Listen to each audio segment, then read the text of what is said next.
तो जैसे कि लास्ट एपिसोड के अंदर हमने देखा था, मिंग डोंग जो होता है वो गोड डाफ के ऊपर अटैक करने के लिए आने लगता है और वो गोड डाफ के ऊपर अटैक करते हुए उससे बोलता है कि क्या तुम्हें लगता है कि मैं तुम्हें हर्ट नहीं कर सकता अगर तुमने ये टर्टल सेल पहन लिया है तो।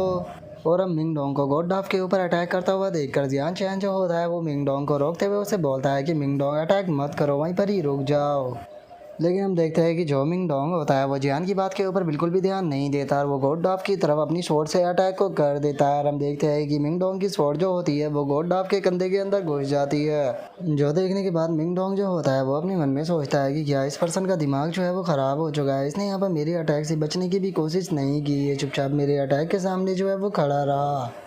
और उसके इतना सोचते के साथ ही अब जो गोड डाफ होता है वो गुस्से में मिंग डोंग की तरफ देखते हुए उसे बोलता है कि बच्चे, यहाँ पर तुम्हें जितना एरोगेंट बनना था तुम बन लिए, अब तुम्हारा टाइम आ चुका है हेल के अंदर जाने का, जहाँ पर कि अब मैं तुम्हें सेंड करने वाला हूँ। और इतना बोलते के साथ ही गोड डाफ जो होता है वो मिंग डोंग की स्वॉर्ड को अपने हाथों से पकड़ लेता है और उसकी स्वॉर्ड को पकड़ने के साथ ही हम देखते हैं कि वो मिंग डोंग को चारों तरफ से जो उसकी एनर्जी होती है उसके अंदर कैद कर लेता है। जिसके बाद अब वो अपनी स्वॉर्ड को तैयार करते हुए मिंग डोंग से बोलता है कि तैयार हो जाओ, अब मैंने खेलिए। और इतना बोलते के साथ ही जो गोड डाफ होता है वो सीधे मिंग डोंग के ऊपर स्लैश अटैक जो होता है वो कर देता है। और अब गोड डाफ के उस स्लैश को लगने के कारण हम देखते हैं कि जो मिंग डोंग होता है उसकी भी हालत काफ़ी ज़्यादा ख़राब हो जाती है और उसके मुंह से भी ब्लड आने लगता है। जिसके बाद अब हम तगड़ा देखते हैं कि जहाँ पर मिंग डोंग खड़ा होता है वहाँ पर एक बहुत ही तगड़ा धमाका हमें देखने के लिए मिलता है। और अब गोड डाफ के उस अटैक को देखने के बाद वहाँ पर खड़े हुए जो बंदे होते हैं वो भी बहुत ही ज़्यादा शौक हो जाते हैं और उनमें से एक बंदा जो होता है वो शौक होकर चिल्लाते हुए बोलता है कि जो गोड डाफ है वो तो यहाँ पर हेमनली बैटल टेक्निक का इस्तेमाल कर रहा है।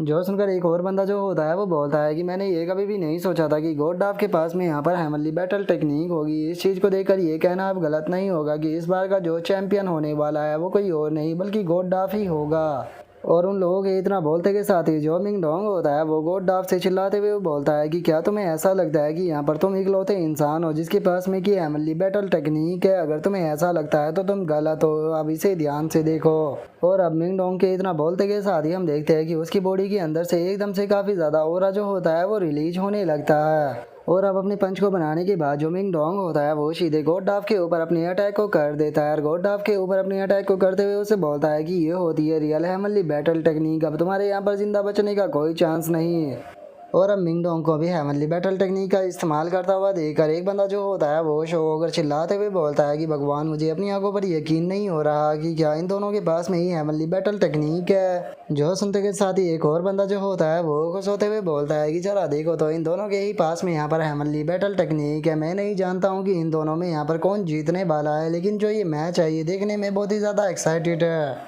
जो सुनकर तीसरे वाला बंदा जो होता है वो उन दोनों से बोलता है कि हम लोगों को यहाँ पर ज़्यादा एक्साइटेड जो है वो नहीं होना चाहिए, यहाँ पर ये दोनों ही हेमनली बैटल टेक्निक का इस्तेमाल कर रहे हैं, पता नहीं यहाँ पर जो रिजल्ट है वो क्या आएगा, लेकिन इन दोनों के अटैक एक साथ में टकराने के कारण मुझे नहीं लगता कि जो आसपास का बैरियर है वो इनके अटैक के इम्पैक्ट को रोक पाएगा या नहीं। लेकिन हम लोगों के लिए सही यही रहेगा कि हम लोग जो है वो यहाँ से थोड़ा पीछे हट जाए, नहीं तो इनके अटैक के इम्पैक्ट के कारण हो सकता है कि हम लोग ही इंजर्ड हो जाए। और उसके इतना बोलते के साथ ही अब जो को डाफ होता है वो देखता है कि मिंग डोंग का अटैक उसकी तरफ आ रहा है और वो मिंग डोंग से बोलता है कि यहाँ पर मरोगे तुम ही। और इतना बोलते के साथ ही अब जो को डाफ होता है वो भी अपने स्लैश को मिंग डोंग की तरफ कर देता है और जैसे ही उन दोनों के अटैक जो होते हैं वो एक दूसरे के साथ में टकराते हैं तो हमें वहाँ पर एक बहुत ही तगड़ा धमाका देखने के लिए मिलता है। जो देखने के बाद एक बंदा जो होता है वो बोलता है कि इन दोनों की ही जो सेंट पावर है वो सच में बहुत ही ज़्यादा स्ट्रॉन्ग है। तभी दूसरा बंदा पूछता है कि आखिर इस फाइट को जीता कौन? तभी तीसरा बंदा बोलता है कि पता नहीं, मैं तो अपनी आंखों को भी नहीं खोल पा रहा।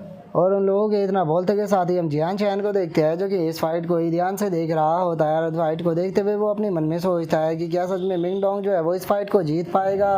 और उनके इतना बोलते के साथ ही हम देख पाते हैं कि वहाँ पर जो मिंग डोंग और गोड डाफ होते हैं वो दोनों एक दूसरे के सामने खड़े होते हैं, जिन्हें देखने के बाद लोग चिल्लाते हुए बोलता है कि क्या हुआ, ये दोनों क्यों नहीं हिल रहे, आखिर वहाँ पर चल क्या रहा है। जो सुनते के साथ ही एक बंदा जो होता है वो चिल्लाते हुए बोलता है कि उस तरफ देखो, देखकर ऐसा लगता है कि जो गोड डाफ है वो इस फाइट को हारने वाला है। और उनके इतना बोलते के साथ ही हम गोड डाफ के उसी हिस्से को देख पाते हैं जहाँ पर कि मिंग डोंग की स्वॉर्ड घुसी हुई थी और हम देखते हैं कि धीरे धीरे कर कर जो गोड डाफ होता है उसका पूरा बैरियर टूट जाता है, जिस कारण वो भी ज़मीन पर बैठ जाता है।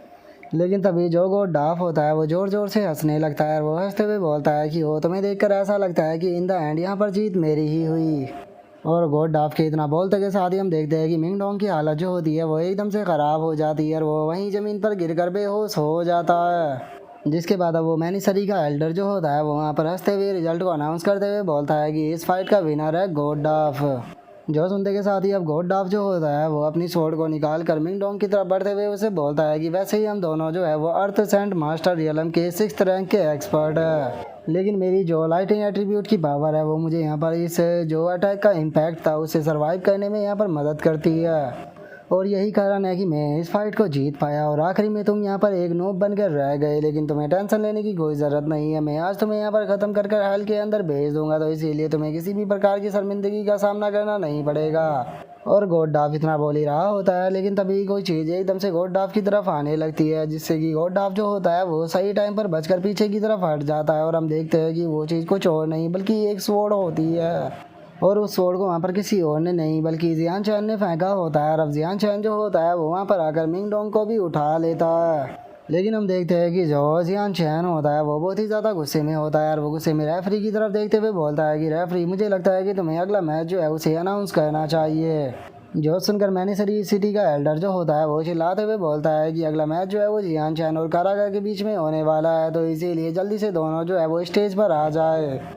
और उसके इतना बोलते के साथ ही जियान चैन जो होता है वो मिंग डोंग को लेकर किंजी के पास में आ जाता है, और वो उसे बोलता है कि किंजी, मिंग डोंग का ध्यान रखना कुछ देर के लिए। जो सुनने के बाद जो किंजी होता है वो बोलता है कि ठीक है, मैं इसे हॉस्पिटल पहुंचा कर आता हूँ, तुम यहाँ पर अपनी फाइट के ऊपर ध्यान दो। जो सुनकर जियान चैन जो होता है वो गुस्से में किंजी से बोलता है कि अरे तुम्हें ऐसा करने की कोई ज़रूरत नहीं है, क्योंकि वैसे भी इसे ख़त्म करने में केवल मुझे एक ही अटैक लगने वाला है। और इतना बोलते के साथ ही अब जियान चैन जो होता है वो कारागा के सामने आ जाता है, और वो कारागा के सामने आने के बाद उसे बोलता है कि अगर तुम्हारे भाई ने यहाँ पर मेरे दोस्त को मारने की कोशिश नहीं की होती तो मैं यहाँ पर आज तुम्हारी लाइफ जो थी उसे बख्श देता, लेकिन चूंकि अब जो तुम्हारा भाई है उसने यहाँ पर सारी हदें जो है वो पार कर दिया, तो इसीलिए अब तुम्हारे यहाँ पर जिंदा रहने का कोई भी चांस जो है वो नहीं होने वाला। और उसके इतना बोलते के साथ ही मैनिसरी सिटी का एल्डर जो होता है वो चिल्लाते हुए बोलता है कि ठीक है, अब ये जो मैच है इसे स्टार्ट करो। और इसके इतना बोलते के साथ ही जो कारागाह होता है वो जोर जोर से हंसने लगता है, और वो ऐसे हुए बोलता है कि जियान चैन, क्या तुम मेरे सामने इस तरह से एरोगेंट बन रहे हो? क्या तुम नहीं जानते हो कि मैं कारागाह हूँ? और वो इस तरह की बकवास कर ही रहा होता है, लेकिन तभी जियान चैन जो होता है वो एक बहुत ही पावरफुल स्लैश जो होता है वो उसकी तरफ कर देता है, जिस कारण हम देख पाते हैं कि जो कारागाह की बॉडी होती है वो बीच में से ही कट जाती है। जो देखने के बाद कारागाह चिल्लाते हुए बोलता है कि नहीं, ऐसा नहीं हो सकता। और इतना बोलते के साथ ही जो कारागाह होता है उसकी बॉडी वहीं पर ही गिरकर वो वहीं पर ही मर जाता है। और गाइस ये सीन जो है वो बहुत ही ज़्यादा एपिक है, और इसी तरह से एक बहुत ही फेमस कैरेक्टर की डेथ जो थी वो एनिमे के अंदर हुई थी, तो इसीलिए मैं आज देखना चाहता हूँ कि आप में से किस किस पर्सन को उस कैरेक्टर के बारे में याद है। तो इसीलिए जिस जिस पर्सन को वो कैरेक्टर याद है वो उसके नाम को लिखेगा, और जिसने उसे इस तरह से काटा था उसके नाम को भी लिखेगा। और अब कारागाह को मार देने के बाद जियान चैन जो होता है वो गॉड डाफ के पास में आ जाता है, और वो गॉड डाफ के पास में आने के बाद उसे बोलता है कि अगले मैच में तुम भी अपने भाई की ही तरह यहाँ पर मरने वाले हो। और अब जियान चैन के इतना बोलते के साथ ही हमारा आज का एपिसोड जो है वो यहीं पर ही कंप्लीट हो जाता है। तो नेक्स्ट एपिसोड के अंदर देखिए कि आगे क्या होता है। अगर आप लोगों को वीडियो अच्छी लगी हो तो लाइक करना, चैनल को सब्सक्राइब करना। मैं मिलता हूँ नेक्स्ट एपिसोड में, तब तक के लिए बाय बाय गाइस।